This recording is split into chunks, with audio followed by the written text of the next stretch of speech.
All right, we are still in lesson 5.1. Now we are in part 3.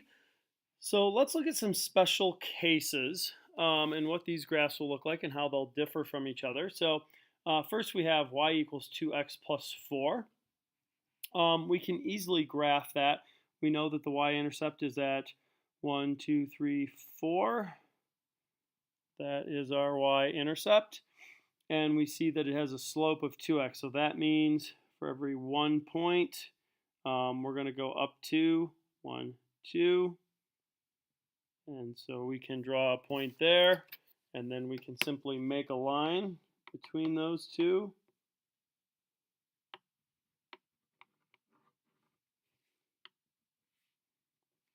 So there's our first line for that equation. Next we have y minus 2x equals negative 2.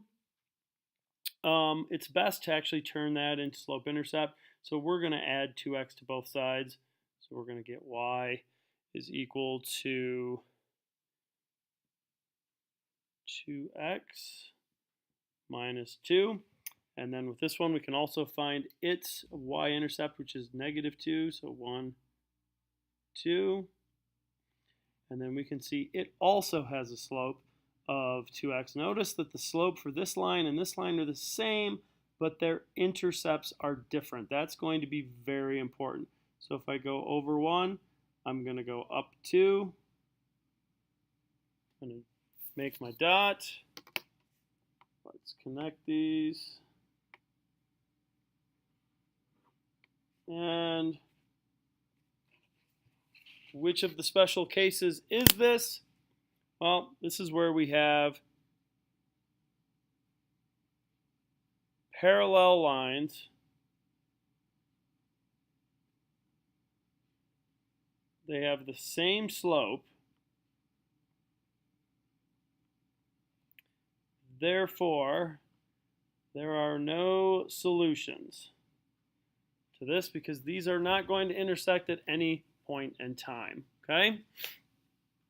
All right, next, we can come down here and we can see here y equals negative 2x plus 3. And then we have this equation 4x plus 2y equals 6. So let's convert this into slope-intercept form. So we're going to subtract 4x from both sides. So that means we're going to have 2y is equal to negative 4x plus 6 divided by 2.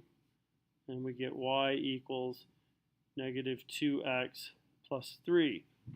Well, if you look, this slope-intercept and this slope-intercept equation are the same. Therefore, that means when I go to graph these, I'm going to end up with the same line for both. These are going to be identical lines. And I can go through that process and graph them. So we said the slope-intercept was 3. 1, 2, 3. We're going to put a dot there. And then the slope was negative 2x. So that means every time I go over 1, I go down 2. Put a dot there. Make my line.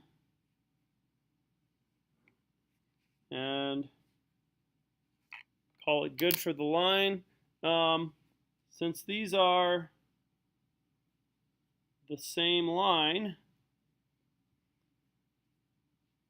we want to know how many solutions are there? Well, there are infinite or many solutions that could go into that. Okay? All right.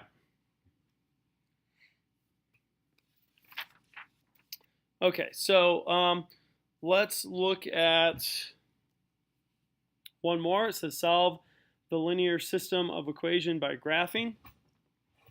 So we've got 4y equals negative 6x plus 24, and we've got negative 18 equals negative 3x plus 6y. Let's convert both of these into slope-intercept form.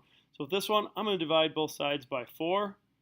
So I'm going to get y is equal to negative 6/4, which reduces to negative 3/2 x, plus, well, 24 divided by 4 is going to be plus 6. Let's graph that on our line. So we can see that the y-intercept is 6. So we go up to, let's see, 1, 2, 3, 4, 5, 6. There's our slope intercept, or our y-intercept. And then we can see that the slope is negative 3/2. So that means every time we go down 2, every time we go over 2, we're going to go down 3. If we want, we can also find the x-intercept.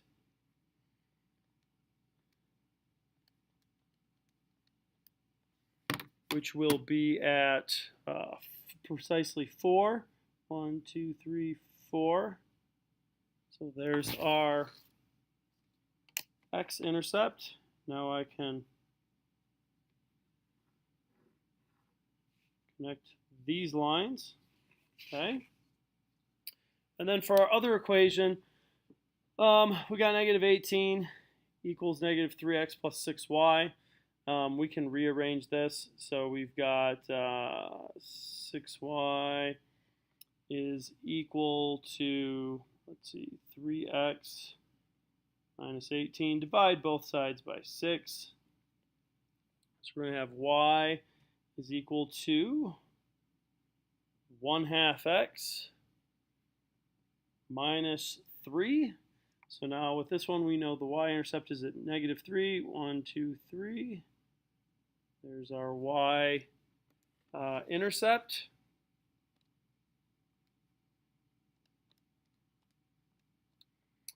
And we know that the x-intercept is, if we were to calculate, if we were to put in 0 for y, it's going to be at 6, which is out here. And now we can connect those.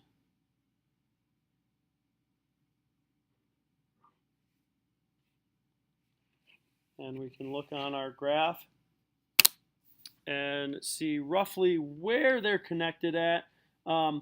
It's kind of hard to tell from the graph. Sometimes you want to put in the numbers and double check, but it appears that we are at a y value of 4.5. Sorry, I almost put a negative sign. And an x and a y. I'm sorry, an x value of 4.5 and a y value of negative 1. And that's our solution to the last.